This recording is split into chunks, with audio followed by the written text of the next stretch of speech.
Hello, everyone, and happy Friday, and welcome to another episode of Mavens of Manufacturing, the video broadcast series that features women all the way from the shop floor to the C-suite who are setting the new standards of modern day manufacturing. Today, I'm really excited because I have not only a colleague of mine, but a good friend, I would like to say, that we've turned into, Angela Thurman from Thurman Company. How are you this morning, Angela? I'm fine, Megan. I'm so glad to be here with you. I really appreciate you taking the time to join me. You started a company a couple of years ago. I think it's 2 years now. It Oh, might have been just less. just one, just one Just year. 1 year. Okay. And so I'm really excited to jump more into that.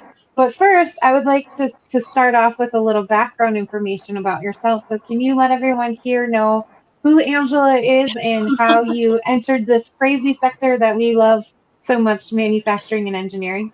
Sure, sure. So my background is I'm an electrical engineer, and I have a master's degree in telecommunications. And I actually got into manufacturing when I graduated from my bachelor's program. I had a an opportunity because I was I had a job when I graduated. I was going to go to work for NASA. At that time, it was NASA Lewis. It's now known as NASA Glenn in Cleveland, Ohio. But Okay. because of the way um, the hiring process worked, I wasn't going to be able to start my job until after Labor Day. So I had a whole summer just at odds. And so I took an internship with a local company in Oklahoma, extreme northeast Oklahoma, that manufactured high grade silicon and germanium and other infrared and semiconductor products for like helicopter and tank infrared optical windows. So if you think about the night vision systems that might be on a helicopter, they made the windows that went on the helicopters or tanks or other and many other applications. Okay. So I was an intern in the lab working with a physicist, and so I got some experience, on the shop floor with all of the CNC mills and the polishing and the grinding, and even the big giant Big Bertha ovens that melted down the raw metal and cast it into the blanks that would go then to the mills to be formed into these very specific um, um, sizes for different applications. So it was very dirty in there. Yeah. And because of the cost of this material, they were really good about um, recapturing that, even like washing the uniforms of the workers.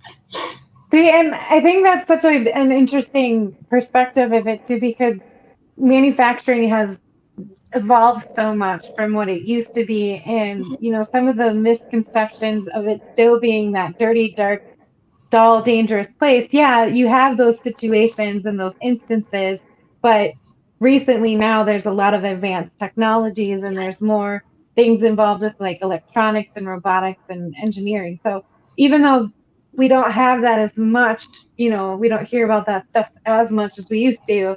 It's great to hear that that's where you started from. But Mhm. even still, like, not everybody dislikes getting dirty or dislikes those dangerous parts of it. So when you were in high school, was this something that you wanted to do and pursue? Were you always good at math and science, or, did you kind of fall into it by accident? And um, real quick, I want to shout out to everybody who's chiming in. We have Zakaria. Hello, everyone. We have Christina Harrington. Hi, Christina. And then we also have Kathy Taylor on here. Thank you for joining us, everyone. Um, but yeah, just was this something that you always wanted to pursue, or was it something that you just didn't really know anything about and kind of fell into it by accident and fell in love with it? Well, I was always good at math and science, and I thought that I'm going to grow up to be a math teacher or a science teacher. But I'm from Arkansas, and Okay. at that time, Arkansas and Mississippi battled it out to see who could pay their teachers the least. Oh, and and I realized if I take some engineering courses and I become an engineer instead of a math teacher, I won't have to live on food stamps. so right. so I I just still feel like teachers are getting underpaid today, oh, as absolutely, they're absolutely. one of the groups who are the least paid for all of the stuff that they have to deal with. So, unfortunately, that's That's still a that's a thing. whole other conversation. Yeah, yeah. So you talked about some of these courses that you took, and Mhm. who who were some of your main mentors, and who inspired you the most during that time to Oh kind of go into that gosh. direction? Well, definitely my science teacher, um, my math teacher throughout high school, and then also I was very fortunate that during growing up, um, the chair of the science division and the chair of the engineering division of the local university in my hometown were deacons in my church, and Oh, and they encouraged me and really um, you know helped me. I mean, the man that was the chair of the engineering division actually, when I was 16, gave me a subscription to Woman Engineer magazine. So, oh, okay. that was a great encouragement. And he just really helped a lot. And then later he was one of my teachers. He was, the head of the division, helped me with all kinds of things. And in fact, he um, he took me on a mission trip with some other students to Ecuador, and we spent a summer at a shortwave radio station in the Andes. And Okay. I learned so much, very practical stuff, but also antenna design theory, and that was a great experience, a once in a lifetime thing, and it broadened my horizons as far as here I was, this girl from this really small town in the Ozark Mountains, and that was the first time I'd ever traveled anywhere, Hmm. and and now I've got a great love for travel and different cultures and things like that. So, with all of that experience bringing us to where we are today, I want to know a little bit more about some of the companies that you worked for, because Uh-huh. you've worked with some pretty big manufacturing companies, and you did a lot of project management stuff, which I think is huge in manufacturing. There's a lot of companies that need help uh, getting some of their stuff organized and keeping track of everything. And I think you have a lot of good information surrounding project management and the importance that it is in within manufacturing. So after you graduated high school and you went through college, you know, what did your journey look like after those two phases in your life? So, as I said earlier, my first job, my first real job out of college was with NASA. So I was so grateful to be selected as an electrical engineer for the space station program. So, Okay. and it's really a great story because I was on that project, that summer missions project in the Andes. I met those missionaries, and they needed a switching power supply. So Okay. my senior design project was to build a switching power supply for these missionaries.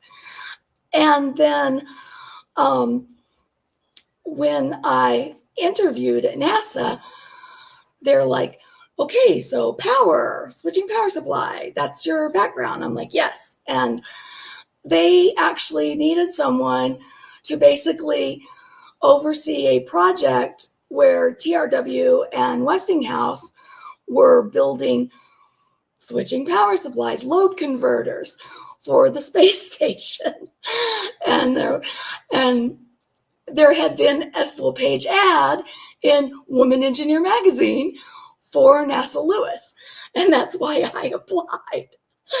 So, so they hired me. And then that's what I did, was to basically, I was an engineer acting as a project manager for load converter designs for the space station. And it was great. I loved it.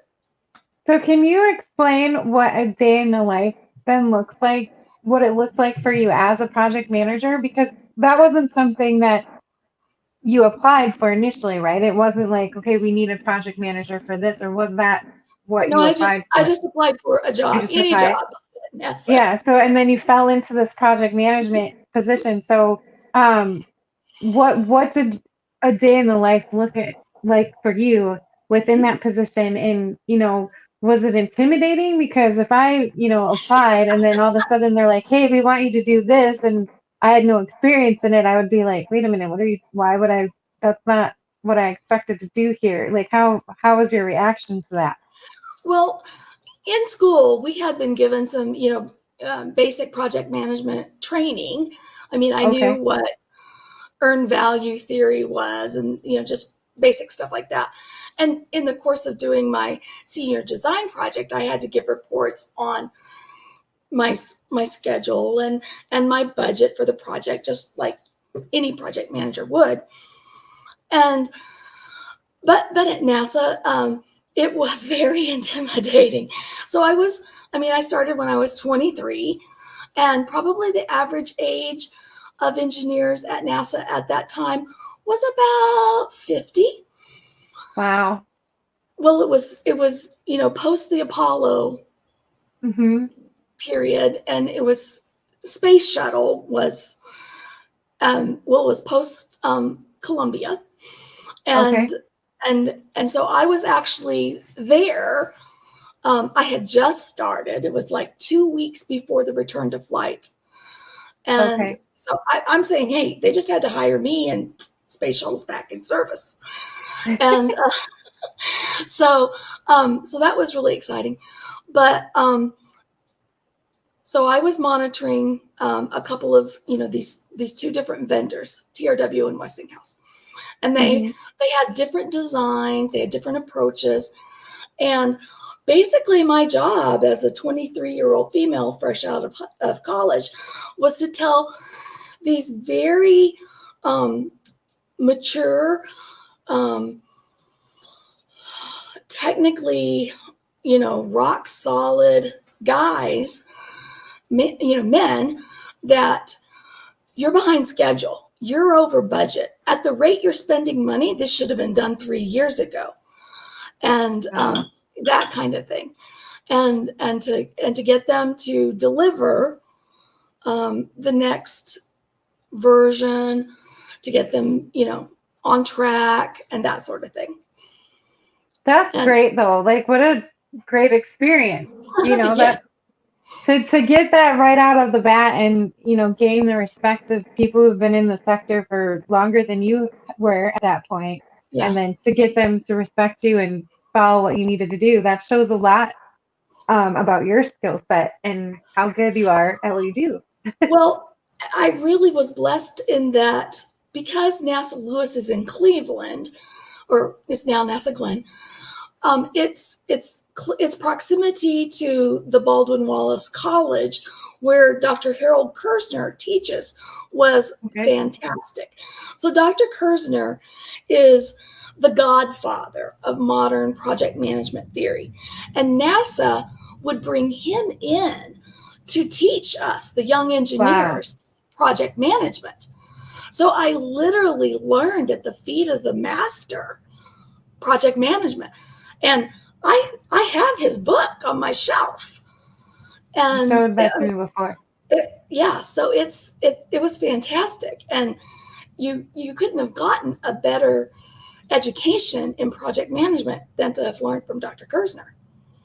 That's such a cool experience too, because people will pay high dollar for that type of knowledge, and to bring it in and to be able to work at a well-known company who was doing major things at that time, and then bringing someone like him in, Mhm. like what a great opportunity for you. We have Kathy who's making a couple comments. Angela makes her education and skills journey sound inviting and encouraging. And then she says, great questions, Megan. And then we have Tyson, amazing mentors, Angela. Thank you all Yes. for joining us as well too. If you have questions for Angela, feel free to drop them in the comments, because it doesn't have to just be me to ask questions for our guests. You guys can join in on the question asking as well. Um, so after your experience, with some of these major companies and handling these big projects that I'm I'm sure were billions of dollars or millions of dollars at the time, Well, you just thought, go yeah. ahead. I mean, my project was, yeah, many millions of dollars. I literally I literally blew up two load converters. That, I mean, they were each $250,000 in the Wow. lab, because of course part of what you're doing in a lab environment is testing them, and you want everything Right. that goes to space to be very safe. And Mhm. you, in the testing environment, you design tests to fully test everything before it would ever go into space. So when I blew them up, I turned to the vendor and I'm like, well, it obviously wasn't fail safe now, was it? They had to go back and, redesign the circuits. That's super funny. Well, and at least, you probably saved someone's life doing that. You Oh you got to yeah, make sure, yeah, especially in yeah. aerospace, you can't have errors like that. Yeah, Which is well, on the highly space stressful. station, no, there's no exit plan. Right. So now you have your own business. So Yes. can you explain a little bit more about your business and what inspired you to start your own business, and who your target customer base is, and some of the solutions you're providing? Hmm. So, most recently, I worked for a large U.S. Aeronautics company or aviation company, so aerospace, Hmm. and I was managing many complex products that would then be sold to customers like Boeing and Okay. Airbus, Bombardier, and so forth. All of the airlines would purchase their aircraft. So you've probably flown on one of these airlines or aircraft. And so during the pandemic, airlines shut down. They stopped buying new aircraft, and the production lines of these aircraft just shut down, or were greatly restricted. So, so I, like many other people in that industry, found myself without a job. And at the end of 2020, I'm looking around. I'm trying to think, well, what do I want to do next? Hmm. Living in Houston, there's great opportunity in many industries, including aerospace, and of course we've got Hmm. NASA Johnson right here as well. So I had applied with the job, and I was in the interview process with Boeing for a job to support the space program. Okay. I've worked from home for about 7 years, and I really like this lifestyle. I have three little dogs. They're used to having me at home. And the thought of commuting over an hour one way was not something I got really excited about. So I decided to withdraw from that process and to just launch my own business, Hmm. um, to offer the services that I do every day to the market. So that is primarily project management, but also contract management and supplier management. So Okay.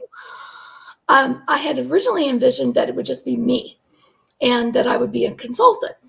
But one thing led to another, and I now have a team of project managers and my fabulous right hand assistant, Robin, to help me. And we offer services to help small to medium sized organizations, primarily in highly regulated industries, Okay. keep their projects or even established projects, project management systems, um, so that they can focus on getting the best results. Okay. Now, for someone like me who's not a subject matter expert in this, you mentioned three different types of management. You contract management, project management, and supply management. Mhm. And my curiosity is kicking in right now. So what are the differences between those three types of management? Because this is new to me. New ground. Okay, so project management, you're going to be focused on. Okay, project management is it's time bound, and Okay. you're going to be focused on a specific scope of work. Yep. Yep. It'll start and finish. You'll accomplish these tasks, these requirements, and you're going to be concerned about the cost, the Mm-hmm. budget, and so forth. Mm-hmm. With contract management, I am not an attorney. Let me make that perfectly clear. But Okay. I did go to law school for a couple of years, particularly focused on contracts. So Okay. we're interested in helping our customers evaluate contracts from a technical perspective to make sure Oh. if this contract can be perfectly legal, but is it technically feasible? Or are there some gaps? And then Okay. also, a contract has a life cycle as well.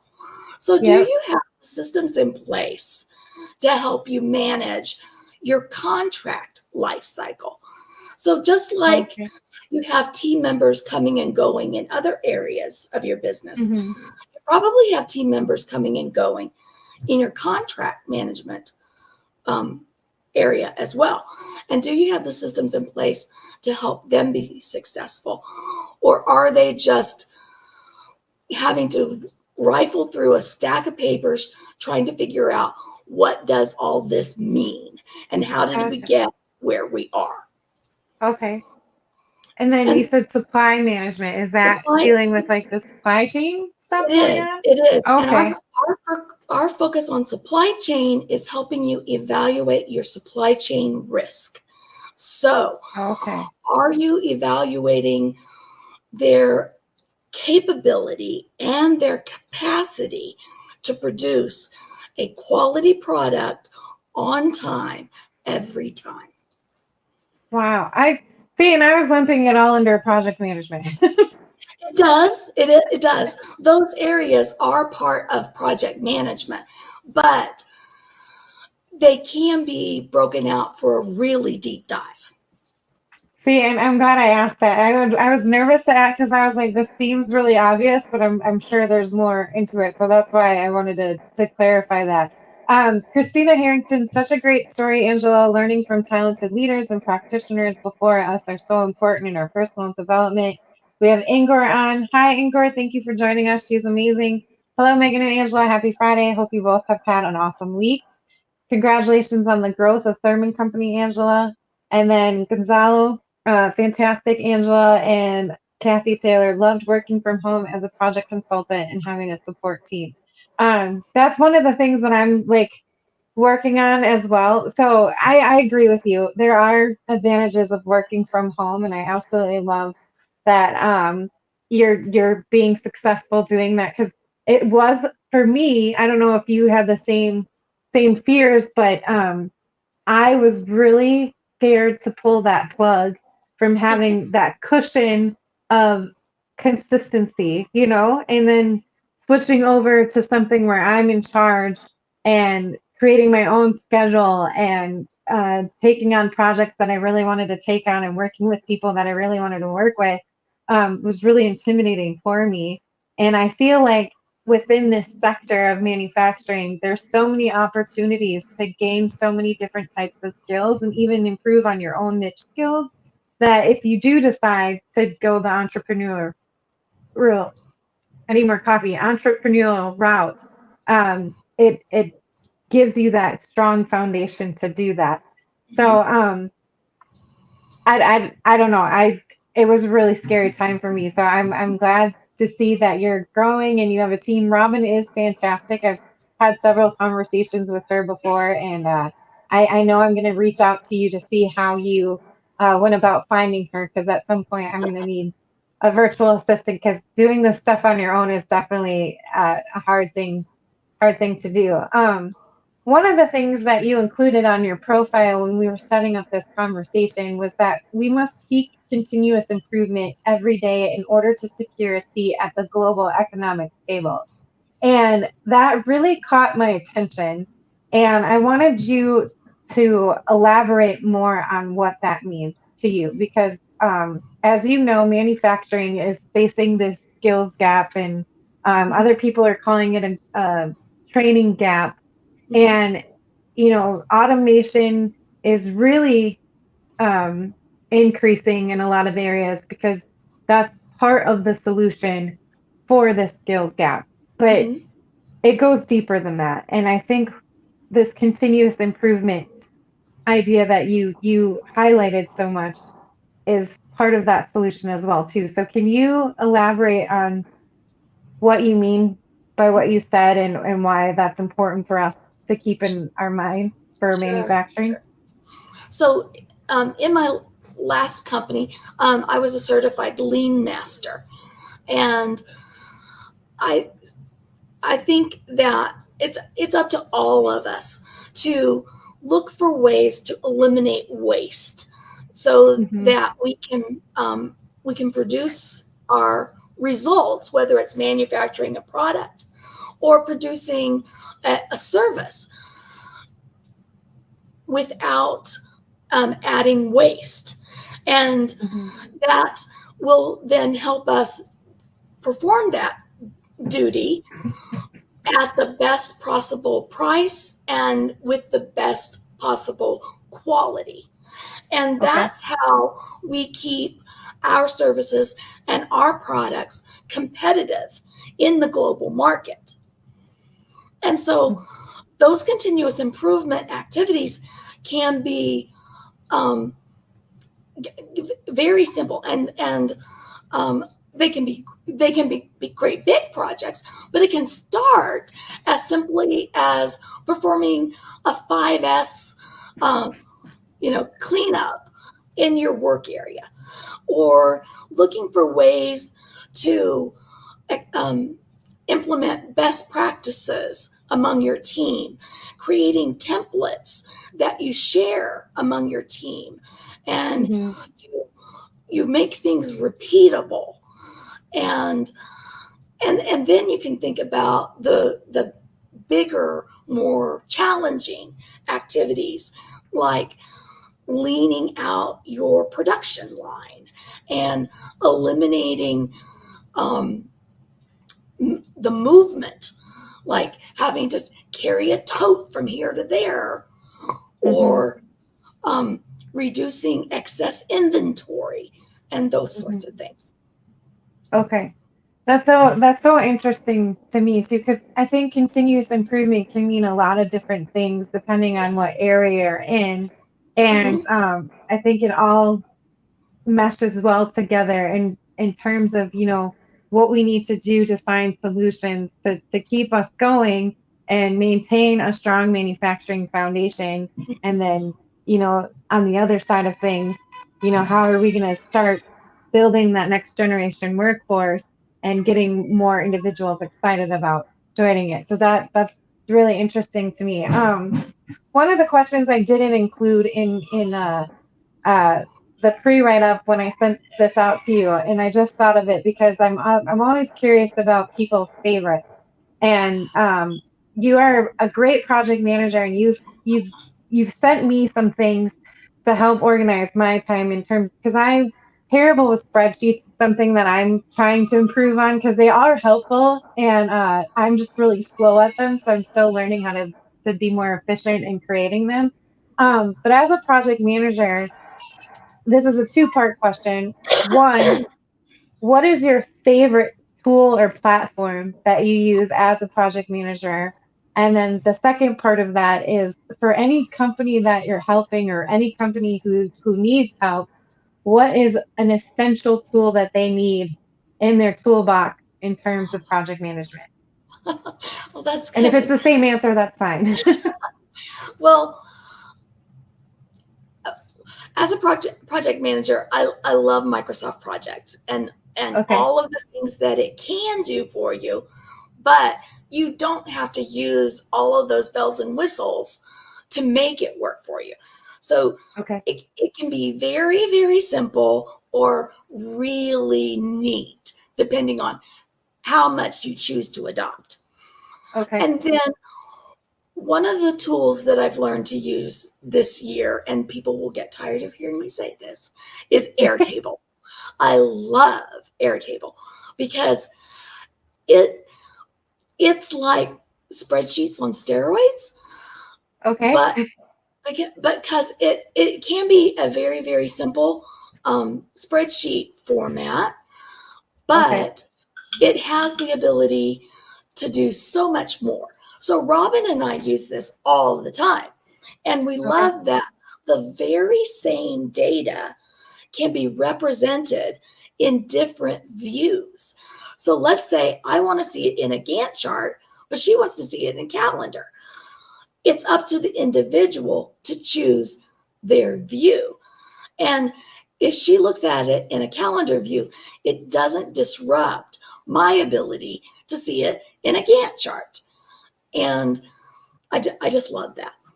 That's such a great point too, because Gantt charts can be really confusing. Well, for me personally, because I'm not used to them, but I've worked with them before, and initially they were really confusing for me because I was just like, what is going on with this?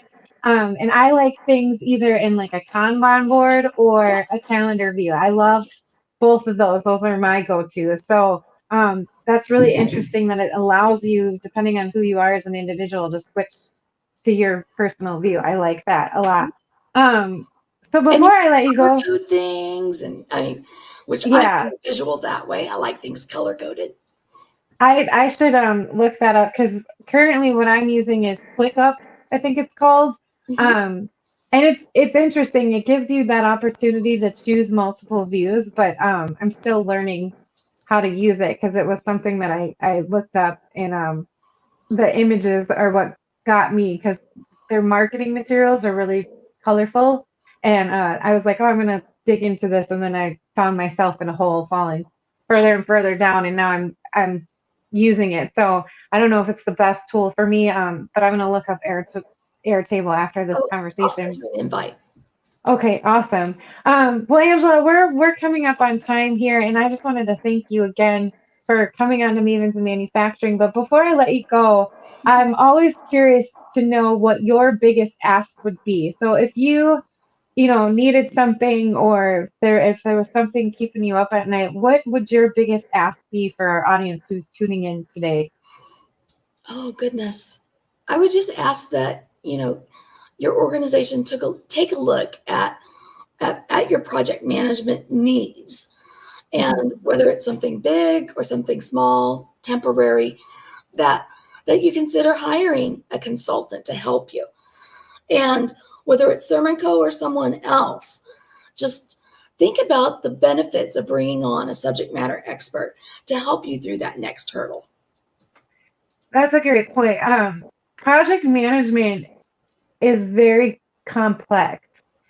And there's a lot of moving parts, and if you're not used to doing it, I used to work at a manufacturing company, and they actually put me through one training course of project management. Mhm. And there was this misconception that I was a pro then, and I was like, I don't think you understand that the really good project managers have been doing this for years. And I just went through one course, and I feel like there's more to it than just this one course. And there's a lot of moving parts. So if you aren't using a project manager or you don't have someone, I fully agree with you, Angela. Look into consulting and get a subject matter expert, because there might be some things you're overlooking that they can see right away and help you with and incorporate all of that into your process so that you're running more efficiently. So I definitely agree with that. For anyone who's curious about Thurman Company and they want to get more information, where should they go and who should they contact? Um, you can contact me through my website, which is www.thurmanco.com, or you can connect with me on LinkedIn. And Megan, just one more thing. A true project management subject matter expert is most likely going to be a certified project management professional, certified by the Project Management Institute. That's really good information to know. I've heard of that institute before, and I feel like that's a vital piece of information because some people claim to be project managers and they don't have that certification on their profile. So that's really good information. So if you want a reliable source, make sure they have that certification. Thank you for Yes. bringing that up. Well, again, Angela, thank you. It's so nice to chat with you, and I'm so happy for your growth and your continued success. And I really appreciate you taking the time coming on here and having a conversation. Hopefully, we get to meet in person. I know you're part of the Texas chapter of Women in Manufacturing. So for those of you who are not familiar with WIM, please follow them and look into them because they're a great organization helping uplift women in the sector, and they have a lot of great resources. And if you're in Texas, contact Angela about that too, because Yes. she's on your chair for it, and I'm the you can secretary and oh, membership. secretary, yep. So Yep. she can get you connected to the events that they have going on in Texas. So have a great weekend, everyone. Thank you, and make sure to tune in next week for another episode of Mavens in Manufacturing. Bye, everyone. Bye-bye. This has been another episode of Mavens in Manufacturing. Subscribe for more and make sure to tune in next time.